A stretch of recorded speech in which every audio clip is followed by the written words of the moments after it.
Hello မင်္ဂလာပါဗျဒီနေ့ရဲ့ဓာတ်စက်တစ်လုံးပြင်ရပါမယ်ဗျ003တဲ့နော်ကျွန်တော်ကတ်ကလေးလည်းမှတ်ထားပါတော့မှာကတ်ကလေးပြပေးမယ်ဟုတ်ပါလားဆိုင်ရည်အချက်ဆက်နဲ့ပုံပစ္စည်းရောင်းတယ်ဆိုကတ်ကလေးဒီကောင်ကလည်းချီမကောက်တာပဲဗျချီမချိတ်ဘူးတဲ့ချီမချိတ်ဘူးတဲ့ဓာတ်စက်ချီမချိတ်ဘူးတဲ့ဟုတ်တယ်နော်ကျွန်တော်အဖုံးလေးကိုဖွင့်ပါတယ်ဗျနော်ရင်စိုးဆက်တစ်လုံးပြည့်မယ်ဆိုရင်ကျွန်တော်တန်ရှင်းရေးအရင်လုပ်ပါတယ်ဗျဆက်ရညစ်ပါနာပါ30နိုင်လာပြင်းတဲ့ဆက်တွေကတစ်ခါမှတန်ရှင်းဆက်မရှိပါဘူးဒါထုံးစံလေးဖြစ်နေတာဒါလေးကဒီနက်လေးပေါ့နော်မြင်ရလားကပါဒါကပါလေးပေါ့ကျက်တော့ကျက်ဒါကပါလေးပါကင်းနဲ့ကောင်ကိုဖွင့်ထားတယ်โอเคပြီးသွားရင်ကျွန်တော်တို့နော်ဘီလေးပါနော်ဒီနေရာလေးမှာဘီစပူလေးရှိပါတယ်ဟုတ်ကဲ့ဘီစပူလေးကိုဟိုလေးနဲ့လှည့်လိုက်ပါဆက်လာတော့ကြက်ပြင်မှာမိုးရလည်းရွာနေတယ်ဗျာဘယ်သူလွမ်းလို့လွမ်းမှမသိဘူးငယ်ကြီးဦးပဲလွမ်းမလား哎呀，没买一百乱不啦？几里边买一百？后奶奶说的老皮嘛，所以呢，讲到慢慢回到票，币票，回到了票上面了，币票。以外有所以讲到把老么来说了，担心里边老板没有讲到一样。担心老比较担心的是什么呢？但是老呢，大理的计划不，慢慢里的高啦，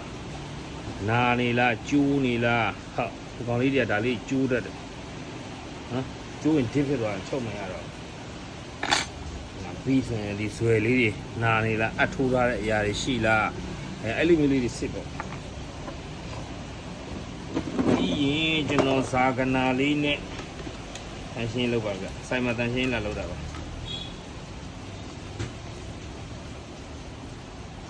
များတွေကတော့ပြောကြတယ်ဆက်တလုံးပြင်4-5တောင်းလောက်ရလားတဲ့မရပါဘူးဗျာ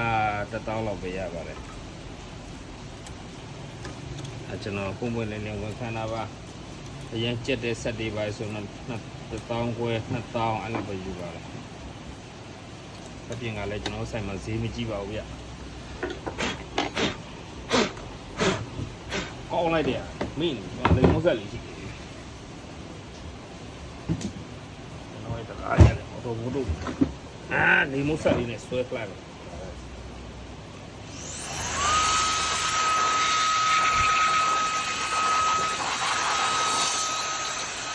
这个，西龙我们就有，多了呢。我啥嘛西龙西了，炒个老那么啥，西的什么么西。ကျွန်တော်စီထိုးမှာဆိုကျွန်တော်ခုံလေးကိုနည်းနည်းလေးပေါ်ဖြစ်သွားအောင်တစ်ပတ်လေးခင်းတာပါနော်ပြီးညချအောင်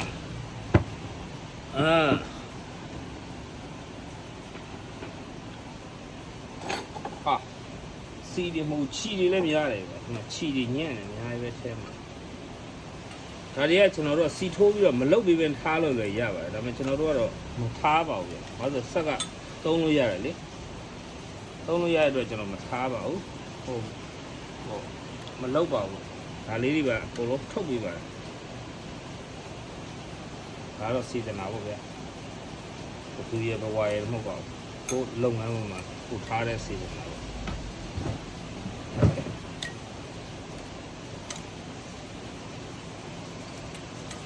သူရပြောပါတယ်တပုတ်လုံးအပြည့်စုံတင်ပေးပါဆိုလို့ကျွန်တော်ဘေးနားနဲ့တောင်းနဲ့တပုတ်လုံးရိုက်ထားတာရှည်တယ်ဆိုပြီးတော့ကျွန်တော်တော့ပြဿနာမရှာပါနဲ့ဆိ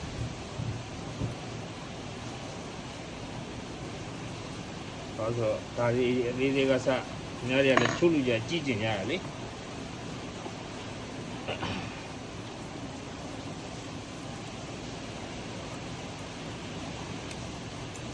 ီအတွင်းထဲဟာကြရင်တော့ကျွန်တော်တို့နည်းနည်းလေးစိတ်ရှည်ပြီးတော့ဗျကတ်ကြီးဆိုလည်းကတ်ကြီးဓာတ်ဆိုလည်းဓာတ်လေးနဲ့ရအောင်လေးပေါ့နော်ဒီချီလေးတွေရအောင်ထုတ်ပေးပါဗျပြီးရင်ကျွန်တော်ချီချိန်တာလေးရစ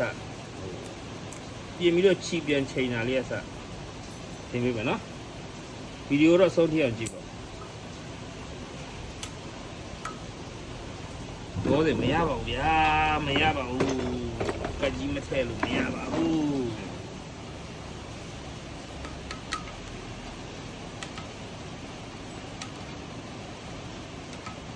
ကကြီးဦးနဲ့ဆိုထိုးချပါချီရပြောင်းမဲပူမှာချီ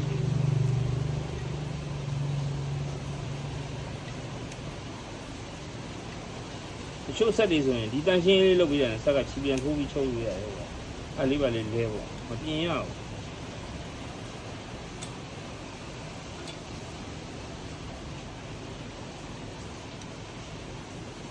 တော့ညက်တာဗျဟုတ်ပြီဒါကြီးထွက်သွားပြီးစီထိုးလိုက်ပြီးဆက်ကလာမပြင်ခင်နဲ့ပြင်ပြီးနဲ့အများကြီးကွာချသွားတယ်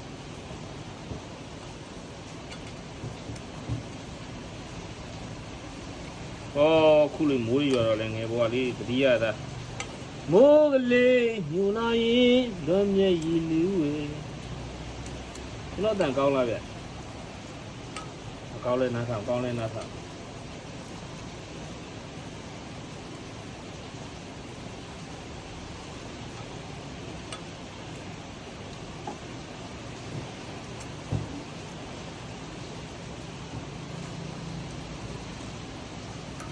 ဒီကပုံတော့ရှိသွားတယ်နည်းနည်းအမှုံးလေးပဲကျန်တယ်နော်အမှုံးလေးကချ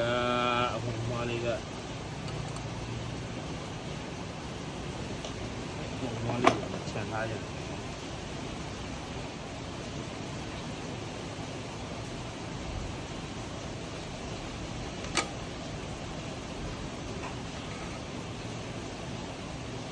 နည်းနည်းမှချန်ထားရတယ်ဟုတ်ကဲ့ဒါဆိုရင်တော့ဘိန်းလုံးကြားထဲမှာလည်းဒီမှာပြရမယ်ဒီမှာဘိန်းလုံးစကူထောက်နှက်ရှိတယ်ပြရမယ်စကူကတော့တော်တော်သေးတယ်ဒီဆက်က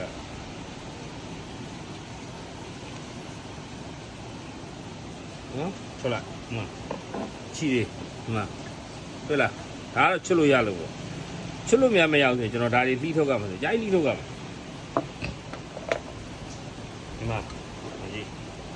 အဲမှာအုံကမိသားစုလည်းနေကြတာရှိတယ်ဒါပြီးသွားတယ်ဘယ်လုံးချုပ်တဲ့လူတွေလည်းအပြစ်မပြောပါဘူးသူတို့လည်းအားမအားတာရှိတယ်လုံးမတက်ကြဘူး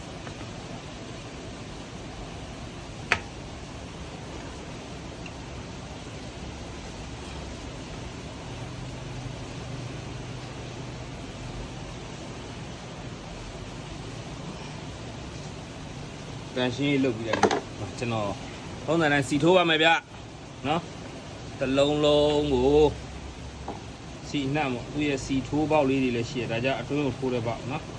ဒါကြောင့်အတင်းမြင်နေရတဲ့ခါကျတော့အကုန်လုံးပတ်တာထည့်လိုက်တော့ဗျသူနဲ့မတည့်တဲ့နေရာတနေရာမှမရှိဘူးစီရဟုတ်ကဲ့အတိုင်းဘုတ်တွေ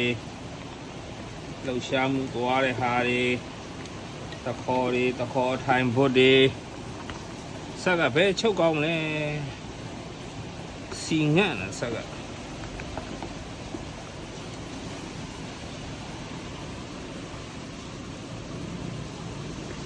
ဒီနောက်ကဆိုရင်နောက်တော့ပါရှိတယ်လို့ခွေးသွားခြေစိတ်ကြီးအထိုင်နေခွေးသွားတဲ့အထိုင်နေကျအများကြီးမိုးတွေကောင်းနေဗျ对了，ဆက်တန်ဆက်ကိုအတအောင်မရှိတော့တယ်ဒီမှာကြီးဘာတမ်းမှမရှိပေါ့ရွှွတ်လာတယ်ဟုတ်ဒါတိုင်မင်လေးနဲ့စစ်လိုက်မယ်ဗျာနော်တိုင်မင်ကဆွဲတော့နည်းနည်းလေးအရှိရောက်နေတယ်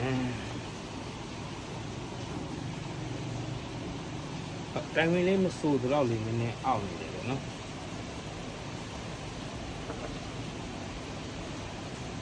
တိုင်မင်ချိန်မှာဒီတစ်ခေါက်တော့ပြောပဲသွားမယ်ဗျာနော်တိုင်မင်ချိန်လိုက်ပါတော့မပြတော့ဘူး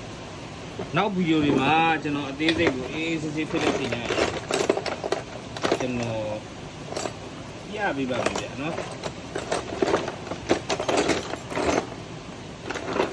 တော့တယ်ဆက်စီရတော့ထုံးနေလိုက်ခုနကပြောက်လာပါဗျာ လာယူလာမသိတားရဲ့မေခွန်လေးသွားယူခဲ့မေအောင်အောင်မေသူခုံကွာငါထဲကခုံကွာလာယူလာမသိကျွန်တော်ဒီကောင်းနေနည်းနည်းလေးဆွဲပြီးတယ်ဗျရခုံကွာချင်ငါကွာလေစတီးကွာလေတော့ရှာတော့ခြောင်လဲဒီစကူကခြောင်နေတယ်ဗျနော်မှန်ကြည့်သူကခြောင်တော့ဗာလဲဆိုတော့သူကဇုံလိုက်ပေါ့နော်ဒါကြတော့ကျွန်တော်တို့ဒီအပေါ်ဟိုပါပေါ့လွန်းရဲ့အောက်လွန်းရဲ့အပေါ်လွန်းရဲ့လွန်းနှစ်ခုလုံးသူကဇုံရွှေ့တာဒီကောက်ကနော်ဒါတော့ပဲကျွန်တော်ပြပြလေးရမယ်တိုင်းမင်းအချိန်တော့အသေးစိတ်လေးကျွန်တော်နောက်မှတင်ပြီးတော့မယ်နော်ချိုးဟာကြအသေးကြက်တာလုံးမလုံးမရဘာမှလုံးမရအဲ့ကြအရန်ဒုက္ခပေးတာဘာမဟုတ်တာလေးနဲ့ကျွန်တော်တို့မှာဒုက္ခတွေပေးလဲဝေခဲ့ပါတယ်အများကြီးပဲဟ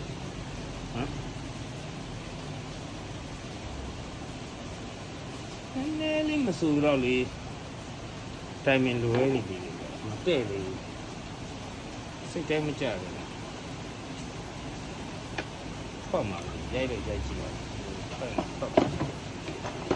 အားလည်းတော့ပေါ့ဟောဖတ်တယ်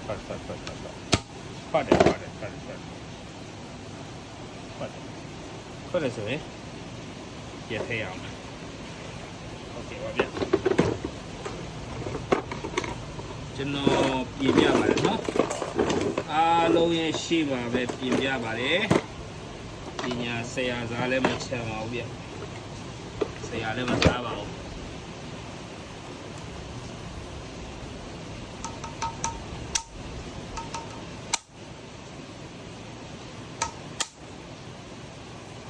ได้တူယူခဲ့တူသပ်ပလာရကြီးဒ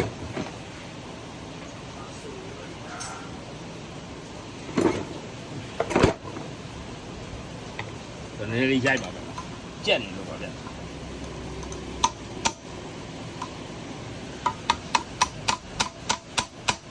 ဝင်တော့ပါပြီအဆိုတော့ကျွန်တော်လိုချင်တဲ့အတိုင်းတော့ရပြီနည်းနည်းတော့ဆွဲရအောင်နည်းနည်းတော့လိုမယ်အကျော်ပြင်ပြတယ်နော်အစဆုံးပြင်ပြပြပါတယ်ဗျနည်းနည်းလေးနော်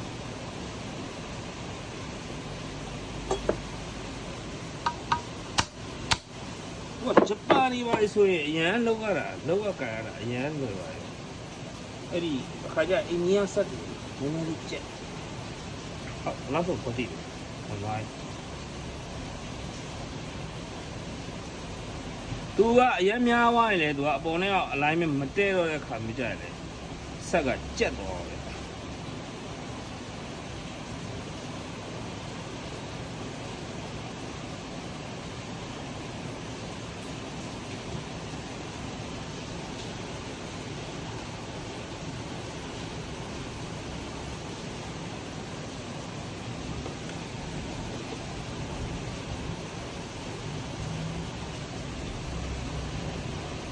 ဒါဆက်ကိုလည်းလှည့်အရှိဘက်ပဲလှည့်နော်လူမျိုးပေါ့အနောက်ဘက်ကိုတကြောင်ဆက်လို့ပြန်မလှည့်နဲ့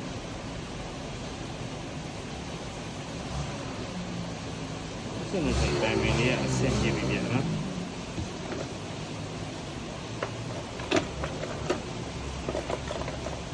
ဟဲ့မင်းငါကွာယူရသေးလားခုံကွာအမေသူခုံကွာရှာခဲ့အောင်ခု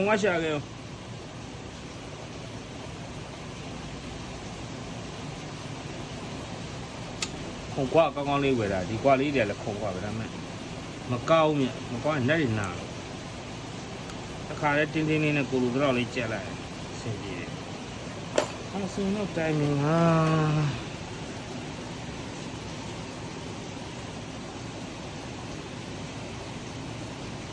ရပြီလေနော်အဲ့ဆိုတော့ဆက်ကတန်ရှင်းလေးလုပ်ပြီးပြီဆိုတော့ကျွန်တော်ဖြုတ်တာတိုင်မင်အဓိကတိုင်မင်လွဲတာပေါ့နော်ဒီဆက်ကဟုတ်ကျွန်တော်တိုင်မင်လွဲတော့ကျွန်တော်တိုင်မင်အဆွဲရနေပြီးတော့ရှေ့တိုးနောက်ထုတ်တွေဒီဟာတွေနောက်ဆုတ်တာတွေဒီဟာရှေ့တိုးတာတွေအချိန်နေတော့ကျွန်တော်မပြရပါဘူး ဒီကောင်ဆွဲတာလေးပဲပြလိုက်တယ်ဒီကောင်လေးဆွဲပြီးကျွန်တော်ဘတ်တိုင်မင်းလေးနည်းနည်းလေးချုပ်လိုက်တယ်အဲဆုပ်လိုက်တဲ့အတွက်ဒီကောင်တိုင်မင်ကလည်းအပေါ်အဆွဲတိုင်မင်ကလည်းကွက်တိကြပါတယ်ကျွန်တော်သူလည်းနည်းနည်းလွဲနေတာပေါ့နော်နောက်တစ်ခုကဒါလေးတွေချုံးပြ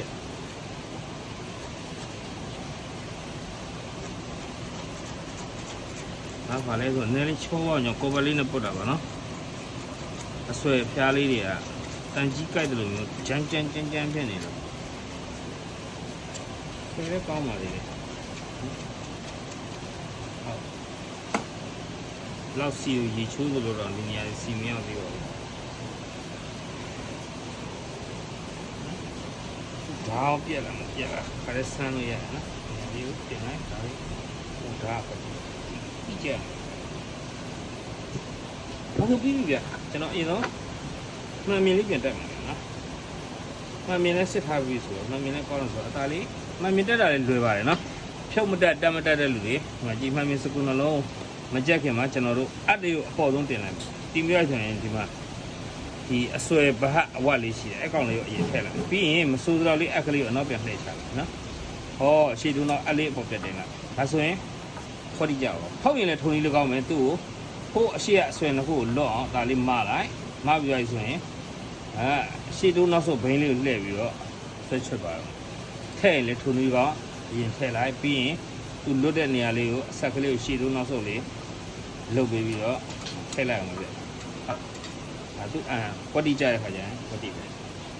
ခွတ်စုကြပါခက်ခဲပါဦးလေဒါလေးတွေလုံနေမကြရင်တော့ခတ်တာပေါ့နော်လုံနေကြတဲ့ဂျူတွေတွေ့ရတော့ခက်ခဲတဲ့အလုပ်တော့မဟုတ်တော့ပါ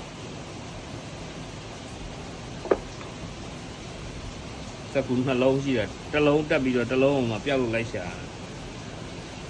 ဒီစကူတွေကိုလည်းအသက်ကုန်ကျက်เสียမလို့ပါဘူးဗျ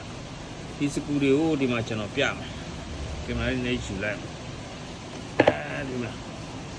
ဒီကောင်ဆိုရင်ကျွန်တော်ဘယ်လိုကြက်လဲဆိုတော့ဒီမှာကြည့်ကျွန်တော်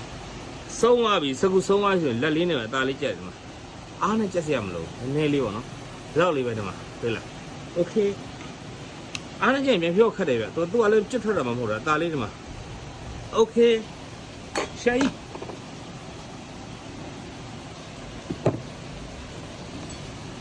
ကျွန်တော်မင်းနိုင်ပါလေဗျချက်ပေါက်တို့ဘာလို့မှလဲတကယ်လို့ဟိုတီးကျင်တာလေးဗာလေးရှိရင်တော့ပညာဒါနပေးပါတယ်ဗျာနော်ဒါမှန်မြင်တက်ပြီးကျွန်တော်စမ်းကြည့်တယ်โอเคအကုန်မှန်မြင်နဲ့လည်းအဆွေနဲ့လွတ်တယ်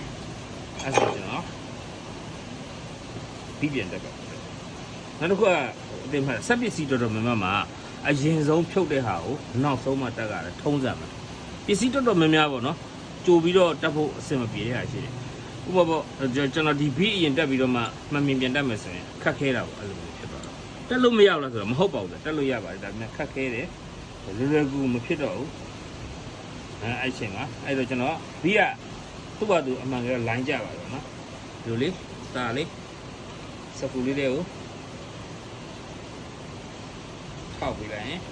သူ့ဘာသူအန်ကယ်လိုင်းလေးတက်တက်လေးကြပြီးတော့ဒီမှာဘီလေးပြန်ချလိုက်ပါတော့အိုးရှယ်ဒီဆက်မျိုးအမကပြီးလို့ရပါတယ်ဗျကျွန်တော်ဆိုင်မှာဆိုရင်ဆက်ပြင်တာအမကန်ပြီးပါတယ်ဗျဘယ်ဆိုင်ကဝယ်ခဲ့ဒီမှာပြန်စင်ပြန်လုတ်ပြန်တက်အကုန်လုံးကိုကျွန်တော်တို့အမကန်ပြီးပါတယ်ဒါလေးရတဲ့အတူတူပဲဒီအပြားလေးဒီကျွန်တော်တို့ကလည်းဟိုအပအောက်ထဲကိုအရင်ပို့ထည့်လိုက်နော်ပို့ထည့်လိုက်ရင်ကိုယ်ကွက်တီပဲဘာမှလုတ်စီရမလို့ပဲတိုင်းအမေတို့တော့မှရှင်းလို့ခေါ်နေရပါလေ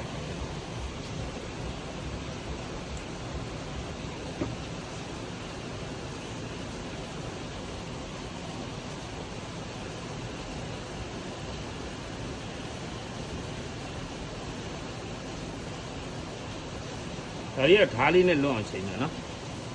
ဓာစားလေးမဟုတ်ရင်သူကကပေးရတော့ပေါ့အဲ့ဒါလေးကိုကဓာလေးနဲ့လွတ်အောင်ချိန်ပြရပါတယ်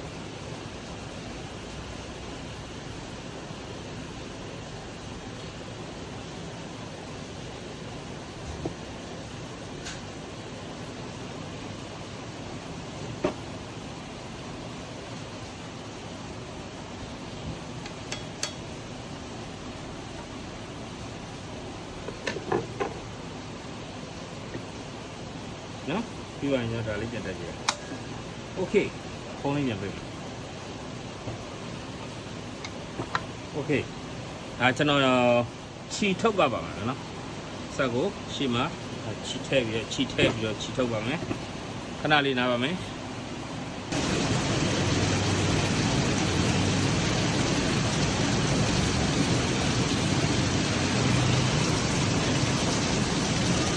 ဒါတော့ခြီထိုးနေတာပါဗျမိုးကလည်းလှုပ်ကောင်းပါဗျာမြဝတီမိုးဒီမှာကြည့်ပါကျွန်တော်ပြပါမယ်ဗျညလမ်းမပုံမှာကြီးဟောထားနေပါဗျာဟောထားနေပါဗျတောင်မော်ဒေသဆိုတော့မိုးရှက်ပဲရှက်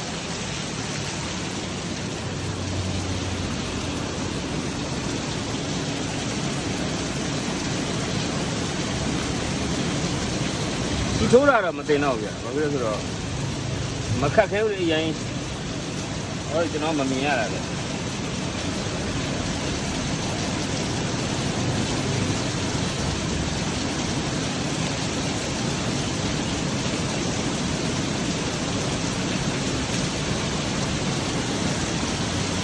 မမြင်ရသားတော့မောင်ထိုးခိုင်းလိုက်မှာဗျို့ခဏလေး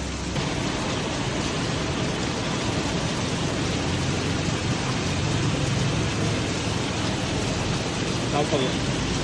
ရိုင်းကပ်မြင်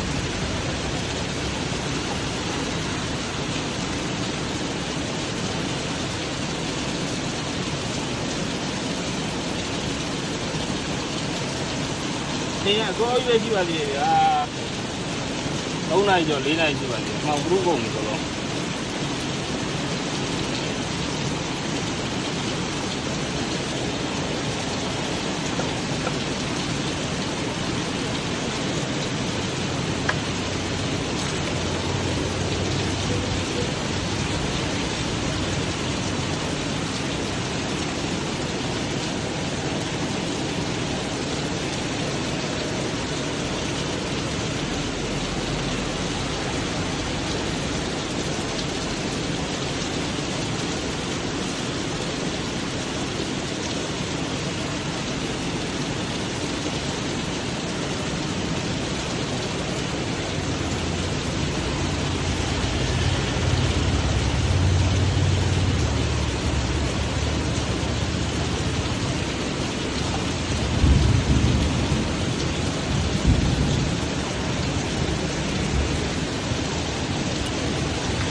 ဒါစကခြီထိုးမှားလို့မရပါဘူးဗျာနော်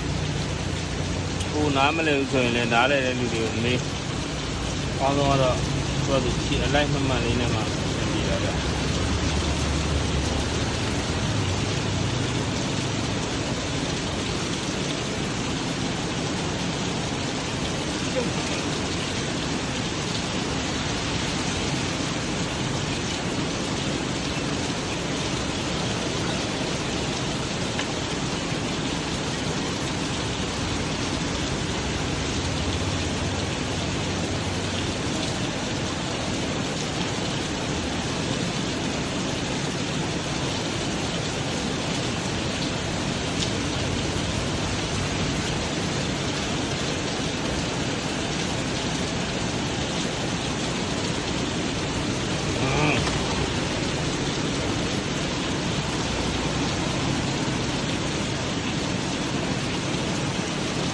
ဒါလေးကဟိုတော့ကိုချီထိုးရဆိုရင်အရင်တော့စက်ကလေးကိုရှေ့ကိုလက်လေးနဲ့လှည့်ကြည့်ပါဗျာထိတ်တာတွေမှန်လားချီကောက်တာတွေမှန်လား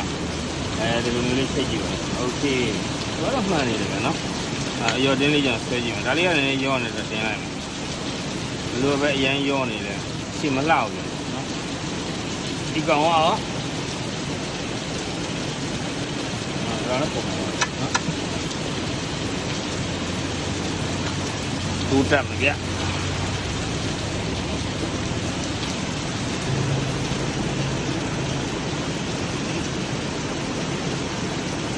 မာကြည့်ဗျနော်ဒီကြိုက်ရ ဒီနေရာလေးကခြေလေးကပွားခေါင်းချင်းတစ်ခုကတော့ပဲဒီကောင်လေးပွားတဲ့ဟာကြတော့ကျွန်တော်အတိုင်ကြီးပြခြေနော်ဒီခြေကိုကျွန်တော်နည်းနည်းလေးကျက်လိုက်တော်တော်လေးရော့နေပါတယ်ခြေကျက်ပြီးတော့ထွက်ကျင်ဟော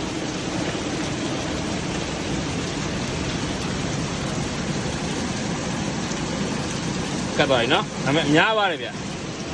များပါတော့နည်းနည်းပြန်လျှော့ပါဒီကောင်လေးလည်းကျွန်တော်စိတ်တိုင်းမကြဘူးဒီလိုလေဆိုတော့ဘာမှထားရဖို့လို့ပြောပါ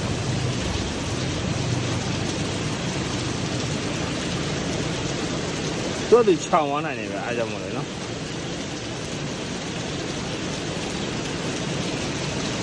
နည်းနည်းလေးကားပြီးတယ်ဒီစပယ်လေးပြန်ထည့်ပုံလေးပြန်အောက်ပုံတော့တိတ်အောင်များရတယ်ဒီကောင်ကဒါကြက်လိုက်ရင်တို့ဝင်တော့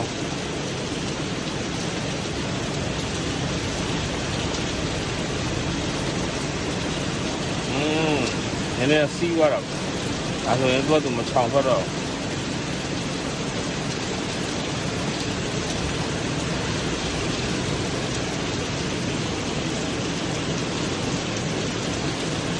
ဟုတ်ပြီဗျ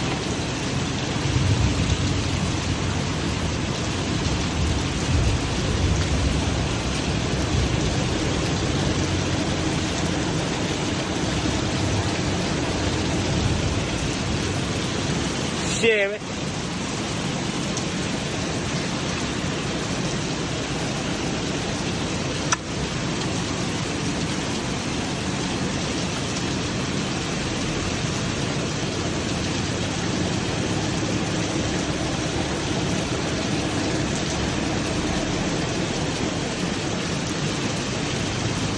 လုံးဝလှပါပါဗျာနော်ကဲအားလုံးကျေးဇူးအများကြီးတင်ပါဗျာနော်ဒါစလေးပြင်လာချီတယ်လုံးဝကိုလှပါလေဗျာနော်ဆက်လက်ကြည့်ကြပါဦးကျေးဇူးအများကြီးတင်ပါတယ်နောက်လည်းအားပေးကြပါဦးဗျာ